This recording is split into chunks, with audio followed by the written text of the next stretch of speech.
हाँ, बचपन से गांव में खास करके जब भी बरगद की बात होती थी तो पॉजिटिवली बरगद के पेड़ की पूजा भी होती है। बहुत सारे विधि विधान शादी विवाह के समय लोग वहाँ पे पूजा करते हैं। बट शाम होते ही एक अलग बरगद का रूप या उसका वर्णन शुरू हो जाता है कि उसके पास से गुजरना नहीं, वहाँ पे बुरी आत्मा होती है, चुड़ैल होती है, इस तरह की चीज़ें होती हैं। तो ऐसे हम चेतना के साथ बैठे थे। तो इस फिल्म को डायरेक्ट कर रही है, काफ़ी सुलझी हुई लड़की हैं, डायरेक्शन के बहुत अच्छे गुण उनके पास है। तो हम लोग डिस्कस कर रहे थे, तो डिस्कस में बात चली कि क्यों ना एक ऐसी फिल्म बनाया जाए जहाँ तुमने जैसा बोला कि वो हास्य भी है और डर भी है, दोनों का सामंजस्य है इसमें। भैया लग नहीं रहा है कि आपको यहाँ फिल्म इंडस्ट्री में भूताहट टाइप का जिस तरीके से हॉरर कॉमेडी कर सकते हैं, ये रिस्क थोड़ा होता है भोजपुरी इंडस्ट्री में, ऐसा है क्या? नहीं है, अपनी सुपरस्टिशियस फिल्में और जीव जंतु वाली फिल्में जितनी भी है ना, हमारे जो ऑडियंस है, जो हमारी ऑडियंस की तबका है भोजपुरी के, उनके लिए काफ़ी इंटरेस्टिंग सब्जेक्ट होता है। तो आप जितने भी नाग नागिन पे फिल्में उठा करके देख लीजिए, या चुड़ैल के ऊपर या भूत के ऊपर फिल्में हैं, तो अक्सर वो चली है, लोग उसको पसंद करते हैं।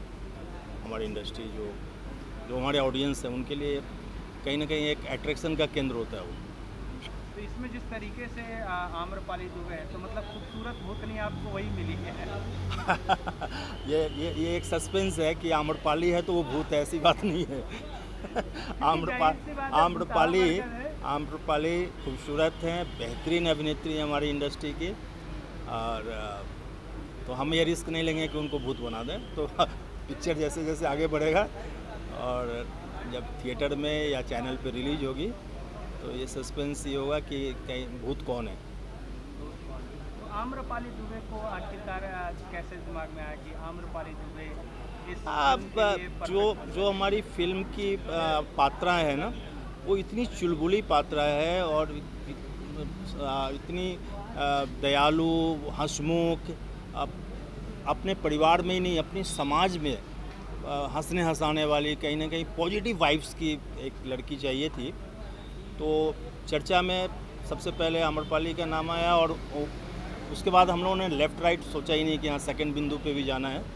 And she has a huge audience, उनके फॉलोअर्स हैं, और चैनल्स जहाँ हमें पिक्चर को आखिर में ले जा कर के जो बोलते हैं ना एंड यूजर जो चैनल हैं, उनकी भी पसंदीदा हीरोइन रही हैं, थिएटर की पसंदीदा हीरोइन है। तो इस कारण से हम लोगों ने आम्रपाली जी के साथ जाना मतलब तय कह सकते किया। हैं कि जब थिएटर था तो आम्रपाली दुबे नंबर 1 थी, और अभी चैनल का दौर है तो channel absolutely she is number 1, she is number 1। तो नंबर 1 की जगह पे नंबर 1 के साथ में कौन नंबर 1 अदाकारा है जो कि भाई उनके साथ रोमांस या फिर गाने पे या फिर उनके साथ परफॉर्मेंस देने वाला है? अंशुमन, हैंडसम, डैशिंग, सुलझा हुआ, बेहतरीन एक्टर, दोनों की जोड़ी स्क्रीन पे बहुत अच्छी लगती है।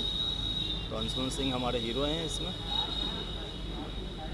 कैसे जोड़ी जमने वाली है आम्रपाली जी को और अंशुमन जी की? बहुत बहुत अच्छा केमिस्ट्री रहेगा, बहुत नोक झोंक है दोनों के बीच में, प्यार भी है, तकरार भी है, और कहीं ना कहीं फिल्म के क्लाइमेक्स में जा कर के एक रुद्र रूप भी है अंशुमन का और आम्रपाली का, जो मज़ा आएगा ऑडियंस को। ये एक बात है, आजकल भोजपुरी इंडस्ट्री में फीमेल डायरेक्टर का दौर नहीं है, लेकिन इसको फीमेल डायरेक्टर कर रही है, तो एक रिस्की है। This is the point. ये पॉइंट देखो, हम पिक्चर किसके लिए बनाते हैं? लेडीज़ सेंटीमेंट को लेकर बनाते हैं, और लेडीज़ सेंटीमेंट को लेडीज़ अच्छे से पिक्चराइज कर सकती है, अच्छे से उसको चित्रांकन करके हमारी ऑडियंस तक पहुंचा सकती है। तो ये कहीं ना कहीं एक नया चेंज आ रहा है। तो भैया जेंट्स डायरेक्टर्स थोड़ा चेत जाइए आप लोग, कंपटीशन गहरा होने वाला है। मतलब जो है अपने आप को नंबर 1 डायरेक्टर कहते थे, जो बहुत सारे हैं डायरेक्टर, अब उनकी कुर्सी कहीं ना कहीं चेतना जी खसकाने वाले हैं। हेल्दी प्रतिस्पर्धा होएगा। देखो, क्वालिटी, कंटेंट और उम्दा निर्देशन, उम्दा चित्रांकन। कई बार क्या होता है ना, हम अच्छी कहानी तो लिख लेते हैं, राइटर से लिखवा लेते हैं, लेकिन जब उसको चित्रांकन करना होता है ना, तो उस तरीके से नहीं कर पाते जिस तरीके से करके हम ऑडियंस के लिए एक अट्रैक्शन पैदा करें। तो मैं यहाँ कहना चाहूँगा कि बस भूतहा बरगद से आ रही है चेतना पाठक चैलेंज लेके। डायरेक्टर्स जितने भी हमारे डायरेक्टर बंधु हैं सब अच्छे हैं, कोई बुरे, लेकिन उनको अब मेहनत करना पड़ेगा। मेहनत करना पड़ेगा। यस। फिल्म के प्रोड्यूसर के बारे में आपकी क्या प्रतिक्रिया? बहुत अच्छा, बहुत अच्छा। कहीं ना कहीं सब फैमिली हैं। चेतना के पति देव ही प्रोड्यूसर हैं इस फिल्म के, हेमंत जोशी सर, और उनके मित्र तिवारी सर हैं, आशीष हैं। ये सब पूरी फैमिली है, ज्वाइंट फैमिली है। घर में ही प्रोड्यूसर, घर में ही डायरेक्टर तो फिल्म तो अच्छी बननी है ना। आप कितना सपोर्ट कर रहे हैं? पूरी सपोर्ट। देखो भाई, जब चेतना मेरे पास आई, कहीं से उसको मालूम चला और वो मेरे पास आई, तो उसकी निष्ठा देख करके, उसकी ऑनेस्टी देख करके और उसकी टैलेंट देख करके हमने ये बीरा उठा लिया। तो कहानी हम साथ साथ लेकर के कंसेप्ट को डेवलप किए, उसमें मेरा पूरा योगदान रहा उसके लिए। टाइटल मैंने सजेस्ट किया, टाइटल ये जो भूतहा बरगद है वो मैंने सजेस्ट किया। हम गाने पर बैठे साथ साथ, यानी पूरी पिक्चर की अगर आप ये करें, मेरा डेजिनेशन भी इसमें हमने दिया है, तो देखेंगे कि प्रोजेक्ट डिज़ाइनर, उसको अगर हिंदी फिल्मों में लिखते हैं तो एग्जीक्यूटिव प्रोड्यूसर, एग्जीक्यूट करते हैं ना। हाँ, एंड मार्केटिंग की जिम्मेदारी मेरी है। तो as a project designer and marketing head हमारी पूरा सपोर्ट है। हम बहुत कम लोगों की शूटिंग में जाते हैं जहां मेरा कोई काम नहीं हो, लेकिन इस फिल्म में मैं इन्वॉल्व हूं, शुरू से अंत तक इन्वॉल्व हूं। पोस्ट प्रोडक्शन हमारी ही स्टूडियो में होने वाला है, हमारी देख रेख में होने वाला है। और इसकी पीआर के लिए मेरे पास एक ही नाम होता है, मिस्टर रामचंद्र। अब यहाँ से इनकी मेहनत, आपकी मेहनत, हम सब की मेहनत इस पिक्चर को भोजपुरी क्षेत्र में, भोजपुरी के ऑडियंस तक हम सब मिल करके पहुंचाएंगे। सबसे बड़ी बात क्या होती है ना, हम फिल्म बना लेते हैं, हमारी भोजपुरी का एक बहुत बड़ा सेटबैक ये है कि हमारी ऑडियंस तक बातें जाती नहीं है कि ये फिल्म बनी है। प्रचार प्रसार की अभाव रहा है। पिक्चर बनने के बाद उनको मालूम ही नहीं चलता है कि इस नाम की कोई पिक्चर बनी है। तो कहीं ना कहीं हम प्रचार प्रसार पे ध्यान रखेंगे, बहुत ज़्यादा ध्यान रखेंगे। और रामचंद्र को मालूम है हमारी पिछली फिल्म बोले चूड़ियाँ बोले कंगना किस तरह से हम लोगों ने मेहनत किया था, और उस मेहनत कम फिल्में होती है। बात को काटना चाहूँगा, रीज़न क्या होता है कि फिल्में लोग बना रहे हैं, लेकिन पब्लिसिटी के नाम पर जैसे आता है ना, तो लोगों के पास बजट ही खत्म हो जाता है। मैं इसका घोर विरोधी हूँ। मैं इसका घोर विरोधी हूँ भैया। कम से कम 20 से 25% बजट रखिए पूरे बजट का। हम प्रोडक्ट तो बना लेंगे, लेकिन यूजर को मालूम ही नहीं है प्रोडक्ट का नाम, प्रोडक्ट का गुण, तो कहाँ से खरीदेगा वो।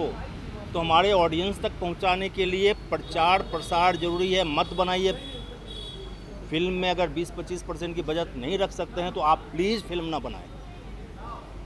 रीज़न क्या होता है कि मैंने ऐसी बहुत सारी फिल्में देखी हैं, थिएटर में भी आई हैं, टीवी पे भी आई है, आ गई या चली गई या किसी को कुछ पता ही नहीं है कि आखिरकार ऑडियंस क्या चाहती है। और फिर ऑडियंस भी एज ए रिएक्शन करती है कि भैया क्या है ये फिल्म। तो एक्चुअली में क्या है कि फिल्म का एक मार्केटिंग होता है कि जब तक शो ग्रोन ग्रेविटी, जब तक हल्ला नहीं फिल्म का, चर्चा नहीं। इस चीज़ से आप कितना इत्तेफाक रखते हैं? 100% मैं आपसे इत्तेफाक रखता हूँ कि ये होना ही चाहिए, शोरगुल होना चाहिए, हल्ला होना चाहिए। मैं ये नहीं बोलता हूँ कि इस तरह की कंट्रोवर्सी कर लें जो हमारे समाज को पसंद ना आए, लेकिन सार्थक रूप से हमें प्रयास करनी होगी कि हमारे ऑडियंस तक पहुँचे ये बात कि हम ये फिल्म लेकर आ रहे हैं और आप इसलिए इस फिल्म को देखें। उनको बताना पड़ेगा भाई क्यों 100 रुपया खर्चा करने जाएं आपकी फ़िल्म के लिए। तो वो उनको बताना पड़ेगा कि इस फिल्म में आपको भरपूर इंटरटेनमेंट, भरपूर आपके हिसाब से रोचक स्टोरी लेकर के हम आए हैं, तो आप प्लीज़ इसको देखें। तो वो प्रयास तो करना पड़ेगा। और इसमें हमारा आपका जब तक तालमेल नहीं होगा, हमारे प्रचारक को जब तक हम बूस्टअप नहीं देंगे, उनको जैसे बोलते हैं ना कि बॉर्डर पे आर्मी को भेज दिए तोप लेकर के और गोला दिया ही नहीं, तो हमें गोला आपको देना है कि आप हमारे दर्शक तक उस चीज़ को पहुंचाएं, इंटरेस्टिंग बताएं कि ये पिक्चर कितना इंटरेस्टिंग बन रहा है। तो भैया जिस तरीके से अभी निरहुआ जी ने घूम घूम के पूरा यूपी बिहार में प्रमोशन किया, एक सार्थक दिखा। ऑडियंस आना नहीं आना एक अलग बात होती है, लेकिन एक जो प्रमोशन दिखा, इससे क्या लग रहा है कि भोजपुरी की जो थिएटर ऑडियंस है, टीवी का ऑडियंस एक अलग सेट है, लेकिन जो थिएटर ऑडियंस है उसमें थोड़ा सा कहीं ना कहीं सुधार की ज़रूरत है। जो बड़े स्टार हैं उनको भी अब ध्यान में देना चाहिए। तो मेरा मानना है कि जैसे हम फिल्म की बात करते हैं ना, तो थिएटर का विजुअलाइजेशन आता है। बिना थिएटर का फिल्म की परिभाषा ही अधूरी है। हम फिल्म बना रहे हैं और टीवी पे रिलीज़ कर रहे हैं, ये सही दिशा में नहीं जा रहे हैं। हमें वापस थिएटर को पुनर्जीवित करना पड़ेगा और उसके लिए निरहुआ जी का जो सार्थक प्रयास हुआ है उसके लिए धन्यवाद। और कहीं ना कहीं 2006 में हम उनके साथ एक फ़िल्म किया था, जो उनकी पहली फ़िल्म थी चलत मुसाफिर मोहलियो रे, और उसमें भी हम काफ़ी मेहनत किया, दिनेश जी ने मेहनत किया था और वहाँ से दिनेश जी का जर्नी शुरू हुआ था। तो ये बहुत ही सार्थक प्रयास है, इसके लिए धन्यवाद उनको। चलत मुसाफिर का कुछ बताना चाहेंगे, क्योंकि मैंने निशांत भैया की साइटिंग वहाँ पे मैंने देखा तो 51 दिन का या 50 दिन का एक अवार्ड रखा हुआ था, तो 50 दिन चला था। इसके मूवमेंट आप बताना चाहेंगे कि बिहार में उनके जो पुराने यादियाँ अगर कुछ बताना चाहेंगे। उत्सव होता था उस समय।